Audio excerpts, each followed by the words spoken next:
Méditation du 8 avril. Construire ensemble. Selon la grâce de Dieu qui m'a été donnée, comme un sage architecte, j'ai posé le fondement et un autre bâtit dessus. Mais que chacun prenne garde à la manière dont il bâtit dessus, car personne ne peut poser un autre fondement que celui qui a été posé, savoir Jésus-Christ. 1 Corinthiens 3, les versets 10 et 11. Paul utilise plusieurs figures pour illustrer le rôle et la mission de l'Église. Ici, il utilise l'image d'un bâtiment et se présente comme le constructeur, architecte et serviteur qui construit sur un fondement immuable. Le fondement est le Christ lui-même. Il ne s'agit pas d'une personne physique, mais de son évangile, son message et ses révélations écrites par les prophètes et apôtres. L'architecte ne fabrique pas le fondement, c'est le Christ qui le définit et le pose, et personne ne peut en poser un autre ni l'améliorer. L'apôtre mentionne maintenant les matériaux qui peuvent être utilisés dans la construction, voir 1 Corinthiens 3, verset 12. Les matériaux coûteux sont permanents et durables, l'or, l'argent et les pierres précieuses, et les moins chers sont vils et périssables, le bois, le foin et la paille. Avec les premiers, nous bâtissons pour le ciel, avec les derniers pour la terre. Nous bâtissons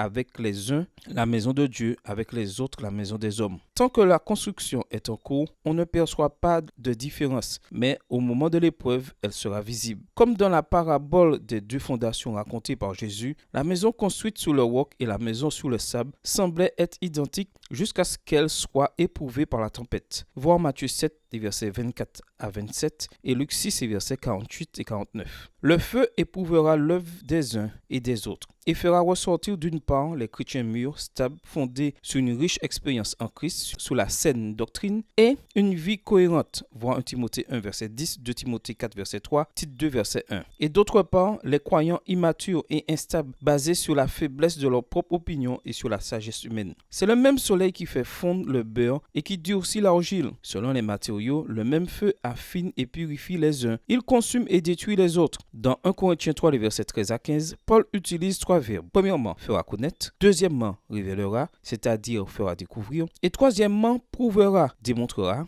s'il est authentique ou faux. Il n'était pas facile de bâtir au temps de Paul. L'un après l'autre, les constructeurs les plus éminents tombèrent frappés par l'ennemi. Étienne fut lapidé, Jacques tué par l'épée, Paul décapité, Pierre crucifié, Jean exilé. Et cependant, l'Église grandissait. De nombreux ouvriers prenaient leur place et ajoutaient pierre après pierre à l'édifice. C'est ainsi que lentement s'édifiait l'Église de Dieu. Extrait du livre Conquérant Pacifique, chapitre 58, page 530, livre écrit par Ellen G. White. Ce n'est pas facile non plus de construire aujourd'hui, mais cela en vaut la peine. Nous sommes encore un édifice en construction. Avançons ensemble en utilisant les matériaux appropriés et finissons de construire l'Église du Seigneur. Bonne journée à vous et que le Seigneur vous bénisse.